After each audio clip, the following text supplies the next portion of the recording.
run a vocational skills training, especially for formerly abducted children, young women, and also take care of children who have run away from the captivity from the Lord's Resistance Army.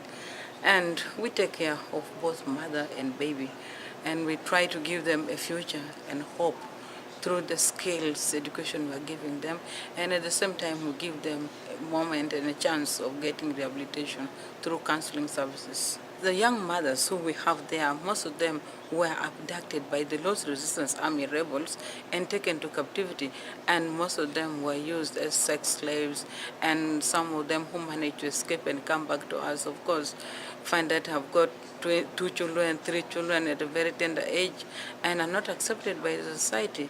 And lots of them do not have even parents or relatives who can accept them. So we take them in and we try very much to become their relatives and also their parents at the same time.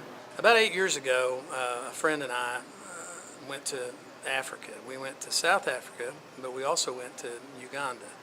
And while we were there, I think I was introduced to Sister Rosemary by telephone. And then I began to research what was happening over there in northern Uganda with the Lord's Resistance Army and Invisible Children. And I just kind of fell in love with what she was doing. For these kids in Africa, there's been over 20,000 of these children kidnapped, turned into sex slaves and child soldiers. And when they escape, they got nowhere to go. They're just gonna die.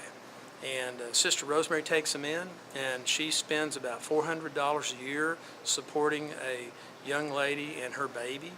And those kids are going to grow up, and they're going to get an education for Sister Rosemary, and they're going to be good citizens.